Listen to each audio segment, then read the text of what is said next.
নমস্কার বন্ধুরা। আর কয়েক ঘন্টার মধ্যেই ঘূর্ণিঝড় রেমাল আসতে চলেছে। আমরা ছাদ বাগানি, তাই সবসময় মনের মধ্যে ছাদ বাগান কিভাবে সযত্নে রেখে দেবো এবং গাছগুলো কিভাবে বাঁচাবো এই নিয়েই আমাদের ভাবনা চিন্তা শেষ নেই। যেহেতু আর কয়েক ঘন্টার মধ্যেই ঝড় শুরু হয়ে যাবে, দেখুন এখনই কম বেশি দমকা হাওয়া বইছে আমার এখানে। আকাশ দেখে বুঝতেই পারছেন বা গাছপালার অবস্থা দেখে, তাই প্রস্তুতি হিসাবে যতটা সম্ভব গাছগুলোকে ভিতরে নিয়ে চলে এসেছি। হ্যাঁ বন্ধুরা, সিঁড়ির উপর দিয়ে, সিঁড়ির নিচে যেখানে যেভাবে পেরেছি যতটা সম্ভব গাছগুলোকে ভিতরে আনার চেষ্টা করেছি। এটা হলো সবথেকে বড় পন্থা আমার মনে হয়।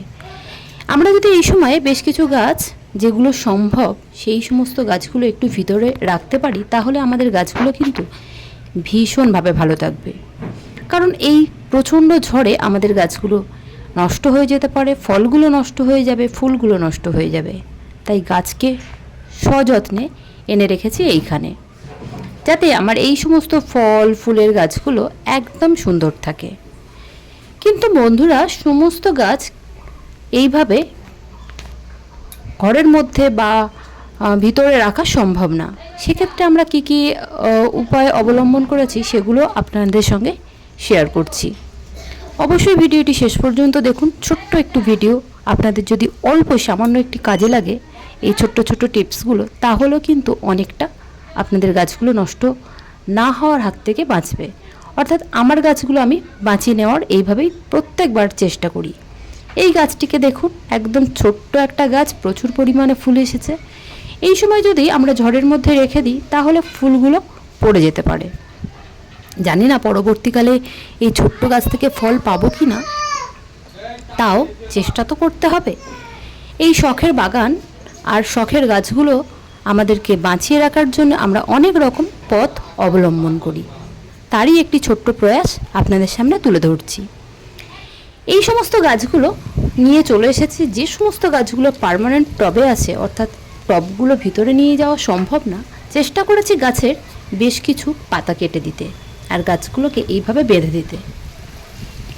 বন্ধুরা, এইভাবে যদি আমরা গাছগুলোকে একটু বেঁধে রাখি, সেক্ষেত্রে কি হয়, যদি গোড়ার দিক থেকে একটু উল্টে যাওয়ার মতো হয়, পরবর্তীতে সেই গাছটা আমরা আবার গোড়ায় বেশ কিছুটা মাটি দিয়ে বসিয়ে দিতে পারবো। কিন্তু যদি গাছের ডালপালাগুলো ছন্ন ছাড়া হয়ে ভেঙে যায়, সেক্ষেত্রে আমরা আর কিছুই করতে পারবো না।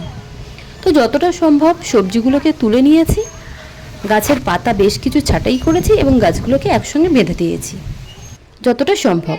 এখানে সাইডের দিকে দেখুন, আমার যে টবগুলো রাখা ছিল বন্ধুরা, সেই টবগুলো কিন্তু আমি সরিয়ে নিয়েছি। হ্যাঁ, কারণ এক একটা টবের দাম বেশ অনেকটা, আর এই সময় যদি টবগুলো এদিক ওদিক হয়ে ভেঙে যায় বা পড়ে যায়, পড়লেই ভাঙবে।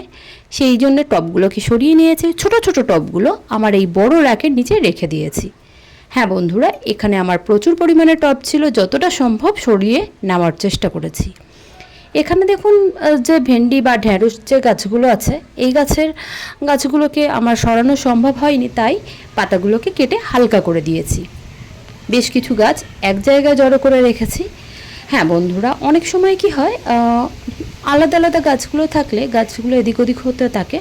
তো আমরা যদি কোনো একটা তাকের সাইডে বা যেখানে আপনার ছাদের কম হাওয়া বা ঝড়টা লাগবে, এরকম জায়গায় যদি আমরা গাছগুলোকে রেখে দিতে পারি, তাহলেও কিন্তু গাছগুলো অনেকটা ভালো থাকে।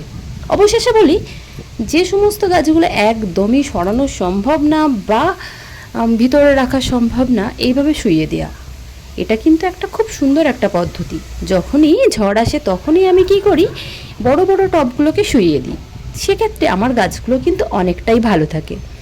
তাহলে ঝড়টা আর গাছে লাগে না। আর এইগুলো একদম নর্মাল সবজি, এগুলো পার্মানেন্ট টবে আছে, এগুলো সরানোর প্রয়োজন নেই, তাই সরাইনি।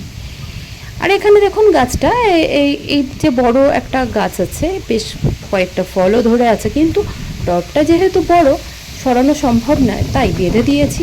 আর যেহেতু আমার ছাদের সাইড দিয়ে রড ছিল, তো সেই রডের সঙ্গে বেঁধে দিয়েছি, জানি না কতটা থাকবে। এই দেখুন, গাছের পাতাগুলো কিন্তু যথেষ্ট হাওয়ায় দুলছে।